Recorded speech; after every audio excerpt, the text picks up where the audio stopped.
Good morning, everybody. Welcome to the Talking Reds fan channel. I am Stu, your host for this morning's podcast, and we are here to discuss everything that's been going on for the last 24 hours in the transfer saga. And bloody hell, it has been a long saga, this one, about Isak, about Guehi. There's a couple of other small movements going on in the background that I'll cover quickly. And also, we do have what's potentially going to be a rather fiery game coming up on Monday. But I'm not going to talk too much about the game itself. That will be coming up on Monday on my usual morning podcast, as well as an evening show, which I believe is going to be a watch along. So keep an eye out for that. Make sure you do like this video and you are subscribed to the channel to keep up to date with all the content that we are producing at the moment. It's coming out near enough every day, so you don't want to be missing out on this at all. So let's go straight into what has been happening with Liverpool over the last 24 hours or so.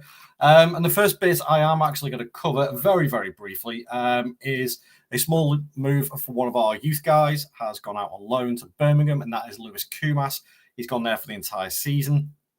And personally, I hope it works out for him. I hope he gets the game time that he needs because he is still a young player at the end of the day. I think he's only just turned 19. And he does need that game time. He is not going to get it in our first team at the moment, especially considering the fact that we've spent, 70 million on Ekitike and looking potentially at spending another 130 million on Isak. As a young striker, you're going to see your game time limited. So going to a place like Birmingham, which is a quickly up-and-coming club, now that they've bounced back and under new ownership from Tom Brady in America, and all that sort of stuff, I think this move could actually work out pretty well for Kumas. He did a pretty decent job at Stoke last season. Another year in the Championship, hopefully that will propel him on to the next level of his career. Who knows? Good morning, Adam. Welcome along to the show. Thank you very much for joining me on this one. Another little snippet, not transfer news as such, but something I didn't realise as well is that come the game time on Monday, if Alisson starts, he's pushing even nearer to 300 club appearances. I don't know whether it is his 300th or he's going to be very, very close. I'll double check that later on. But 300 appearances as our first choice goalkeeper. Where would you guys rank Alisson as a goalkeeper for Liverpool in historical terms, so to speak? Is he up there in your top 3, top 5, top 10? Let me know in the comments. And besides that, it has been fairly quiet. There has been a little bit of transfer movement going on with Harvey Elliott. I did see something crop up on one of the pages yesterday on the socials. Elliott looks more than likely, shall I say, get my words out, looks more than likely to be going to Leipzig. But Aston Villa have inquired about him as well. And personally, I think a move to Villa wouldn't be a bad thing for him. But I kind of get the feeling that the Bundesliga would be a better option. Although saying that, going to Leipzig after they got spanked 6-0 last night by Bayern Munich may be a bad decision. I don't know. That was a pretty epic game. Harry Kane on absolute fire as well. Adam, you saying Alisson second then. Who would be your first? Out of curiosity, who would be your first? For me, personally, Alisson, out of all the goalkeepers that we've had that I can remember, anyway, I'm going over my own lifetime here, coming off the back of Grobbelaar and then going into like sort of the David James era, and then obviously we had Westerveld, Pep Reina, all that sort of stuff. I think Alisson is comfortably top 3, if not number 1 for me. I think he's probably been the best goalkeeper I've seen in my lifetime, because I can't remember too much about what Grobbelaar was like, but the rest of them I certainly can remember. And we've had some good ones and we've had some absolute stinkers, but Alisson for me is number 1. Again, going over a few other things, I will come to the Isak saga in a second. I just want to do a quick double check on any more transfer news that's been going on before I dive a little bit more into the Isak side of things. As a side note to the Isak side of things as well, Bayern Munich have confirmed that they're not interested in taking the Nicholas Jackson. Take that as you will. Adam, you're saying it has to be Ray Clements. Again, I'm going off my own lifetime, who I've seen. So that's why I say that. But Ray Clements is definitely a legend in the club, no doubt about that. Absolutely no doubt at all. Another one, little transfer rumour that's come about. Apparently Real Madrid are interested in Adam Wharton. But Adam Wharton to Real Madrid, I can't see that happening unless they sell somebody. I think it comes down to the money side of things again. But could they be selling Rodrygo? Again, I'll come on to the Rodrygo side of things in a minute as well. Let's have another quick look. There's more on Rodrygo, a little bit more on Rodrygo there. Okay, yeah, I'll definitely come on to the Rodrygo thing because I just found another little snippet of a quote there. Excuse me. Sorry, that was my phone pinging off. I'll turn that off. And yeah, looking at it. Okay. Apparently, we're looking at one of Fluminense's attacking midfielders, Isak Severino Silva. Not a player I've ever heard of, but hey, we'll see. We will see. And okay, let's dive into the Isak side of things. So I did have a little chuckle to myself yesterday when I saw Eddie Howe's interview and him basically stating that he was agreeing with Isak and Isak's statement when he said that they had conversations towards the end of the season about him leaving. Now, obviously, those conversations are private. He's already stated that he is going to keep it private, but you have to assume that those talks that he had with Isak were exactly what he was saying. That he wanted to move, they agreed to move, etc., etc. And then they've reneged on that. Newcastle have reneged on that promise, and they've basically screwed things up. And it's been crickets ever since from the Newcastle fans. Now, unless anybody can point me in the right direction of some Newcastle fans piping up still about it, all of a sudden they went incredibly quiet. Blaming Liverpool, blaming Isak, blah, blah, blah, until the penny drops from their own manager that it may just have been Newcastle's fault all along. Pretty much what I've been saying from the start. What more could be said on that? Isak deserves to move. Now, it's not fair on him. It's not fair on the fans of Newcastle. It's not fair on the club itself. It's not fair on both clubs at the end of the day. So something needs to be sorted out very, very quickly. Now, when I say something sorted out, I mean, obviously, the transfer. And I actually do believe that the transfer has been sorted. I do think that has been done. But it's been kept very, very under wraps whilst Newcastle sort out their own striker situation, which, by the looks of it, may be sorting itself out because, as I alluded to a couple of minutes ago, Bayern Munich have pulled out the race for Nicholas Jackson. By all accounts, Newcastle have already agreed personal terms. It's all about the financial package with Chelsea now. And it's the same with Wissa. And I did just see another quote about Wissa here. If I could just find it. Current Newcastle, this is from Craig Hope. Newcastle currently exploring 2 to 3 striker options. Obviously, another option of that would be Alexander Sorloth from Atletico Madrid because he's just had a big falling out with Simeone. So there are still options out there, Newcastle. I personally think this will all get rectified after Monday's game. That is, for me, Monday's game, get that out of the way. We roll into the last week of the transfer window. That's when I think it all gets sorted. I do think Wissa and Jackson go to Newcastle and we end up getting Isak. And then everything will be sorted. Everybody will be happy. And we could all just move on then. Can't we? Because at the end of the day, I'm fed up of Newcastle fans blaming Liverpool for this or blaming Isak for this when clearly all the evidence is pointing at the management of Newcastle itself. Again, I don't think that's unfair to say. Looking at the evidence of it all, it really isn't. This is all down to Newcastle and their hierarchy, and they have mismanaged it incredibly poorly since the start of the transfer window. This all should have been done and dusted and sorted before the start of the season, but for some reason or another, I don't know why. But it is what it is. We just have to tag along and keep absorbing the story, so to speak, to see how things move. But another little thing that came out today was a weird little complaint from Gini Wijnaldum as well. Apparently, some of the press have been trying to use his move in 2016 when he left Newcastle to come to Liverpool as an example, so to speak. And he's come out and said today, basically, I'm just reading this off his Instagram,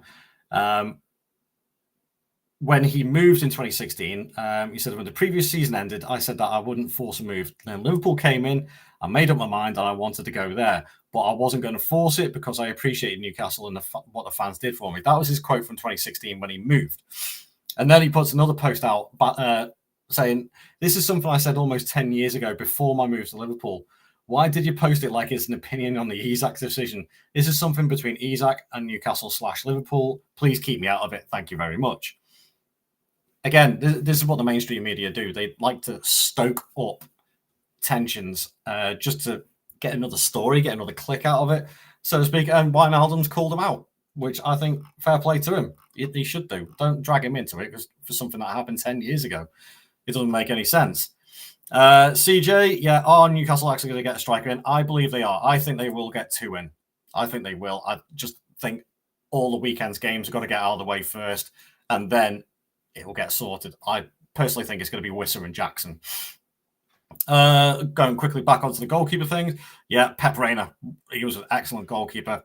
Probably up in my top 5, actually, I would say. You never walk alone. Oh, you got your list up. Allison, Clements, Scott, Reina, and Grobbelaar. Grobbelaar 5th. Okay, fair enough. And good morning, Jen. Welcome along to the show. Thank you very much for joining us. So with other transfer news, obviously Isak being the main one, obviously we do have another issue of centre-backs and Guehi. Now, we saw how quickly Eze moved from going to Spurs, going to Arsenal. That was a little bit of a surprise. Well, I'll say a bit of a surprise. Not a surprise as such. I'm surprised how quickly Arsenal moved. Obviously, due to Havertz being injured, I am a little bit surprised at that. But then that also gives us more ammunition to say, well, Arsenal have only won 1 FA Cup after spending over £1 billion in the transfer market. Arteta has to really win the Champions League or the Premier League this season.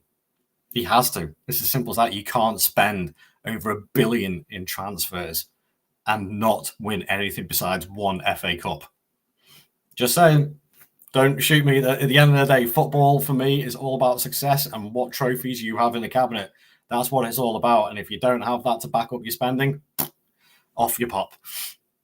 So yeah, Guehi, I think again will be another one. He will play for Palace. He played for Palace the other night against Fredrikstad in Europe, and I think he will play again this weekend in the Premier League. But then after this weekend's games, I think he will be a Liverpool player.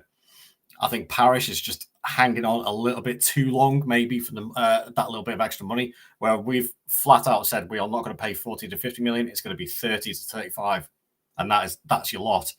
And we're calling the bluff. And as it gets closer to that transfer deadline day, at the end of the day, if we don't get him, we'll get him for a free next season, and we may move on to we've probably got another target in mind. As a backup, obviously, we already brought Leone in, but he's only 18 years old. You can't rely on him. We do need a player around that 22 to 24 age range to fit straight into the squad.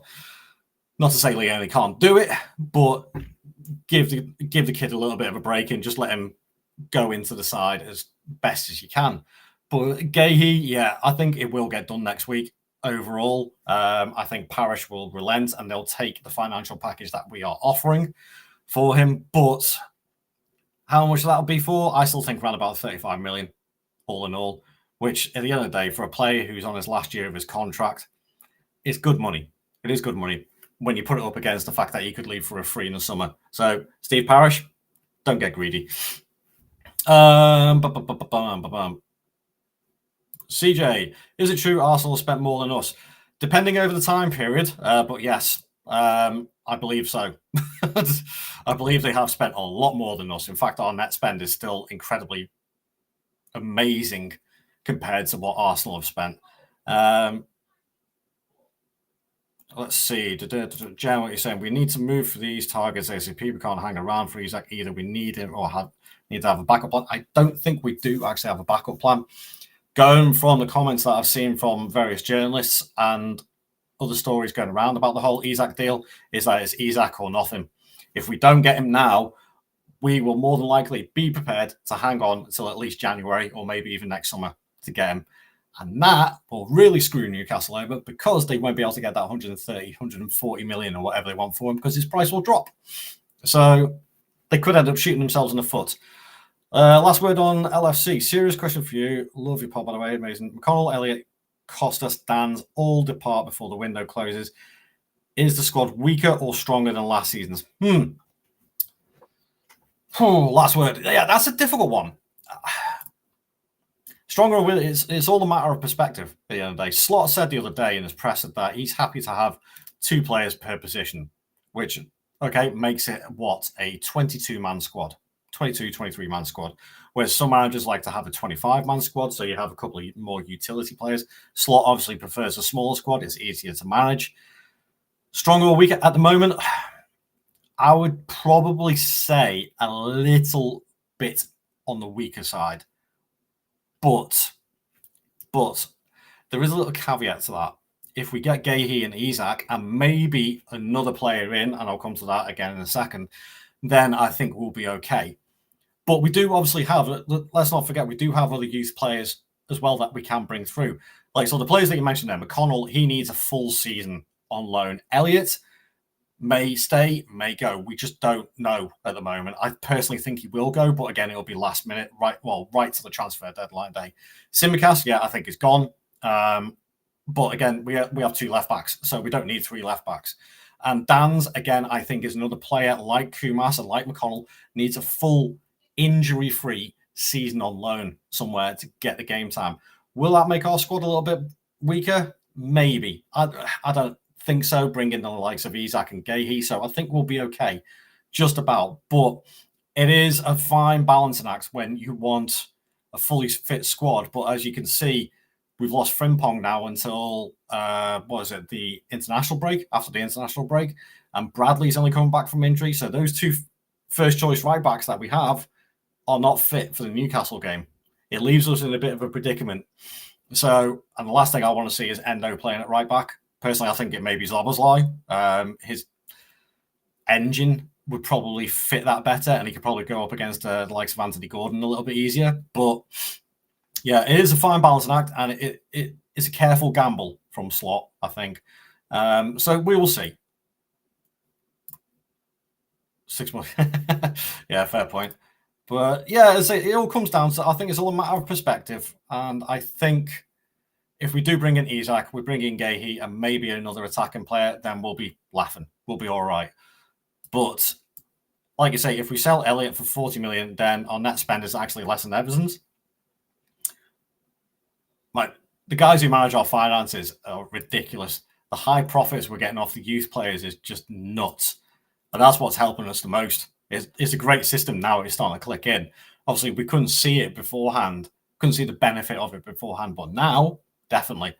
Let's see. We get criticism for only winning 2 leagues in 30-odd years. But yet Arsenal have only won it 3 times in their entire history. Yeah. As unpopular opinion, Wenger was overrated. Actually, but then again, Wenger was up in that Ferguson era. So it was a proper battle between those 2.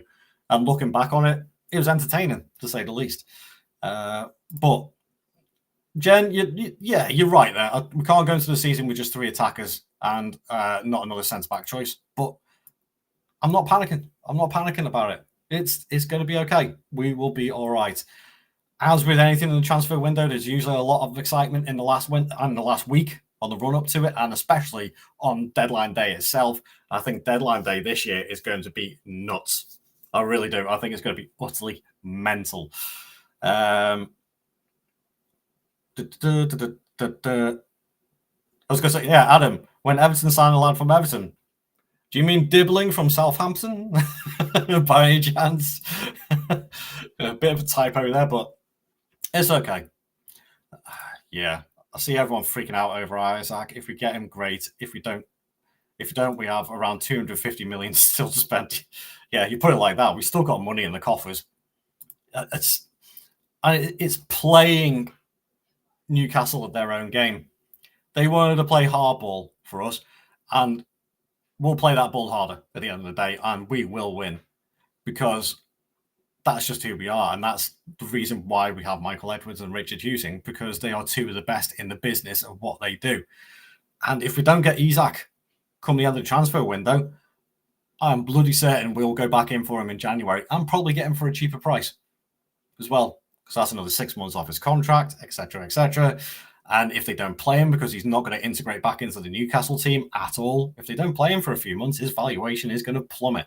So it's down to them. But like I said, I think overall, Nicholas Jackson, Johan Wissa will end up both at Newcastle. We'll get Isak and we will get Guehi. But there is one more player. Again, the rumours went quiet for a little while and they've popped back up again. And that is Rodrygo. Now, apparently, I did read a few days ago that his agent had popped over to the UK, had been around London area speaking to representatives from Liverpool, Arsenal, and maybe a couple of other clubs, maybe Man City as well. Rodrygo is a difficult one because I did just, where was it here? Okay, so from somebody who works for ESPN over in Spain, he's quoted as saying Rodrygo was asked Alonso to play at left wing. That's what he wants his new position to be, i.e. left winger / inside forward, basically doing the Diaz and Gakpo do. That's what he wants his new position to be, and he does not want to play as a right winger anymore. Well, we don't have Diaz anymore. We do only have Gakpo and Engamoa on that side. Is Engamoa classed as a full-strength backup for Gakpo? No. He's still only 17, or just turned 17. Give the kid some time. Yes, he's an amazing talent, but, and I don't want to see his game time shrunk down too much, but I do believe that he will only be involved mainly in the cup games more than anything else.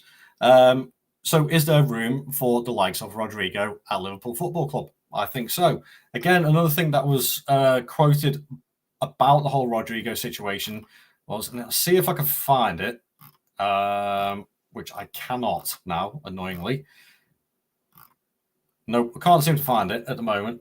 But there was a quote going around, apparently, that he had been speaking to some senior members of the first team. Now, for me, that stands out as it's got to be Alisson. He's got to, because he's the only other Brazilian here now. So he's got to be speaking to him about it, and probably Van Dijk as well. I would have thought maybe even Salah, just to get the lay of the land. So do you guys see a potential last-minute move for Rodrygo coming into the club? Maybe so. I think that is looking a little bit more likely, to say the least. I'm just trying to find to see if there's anything else on at the moment. I can't see anything as such.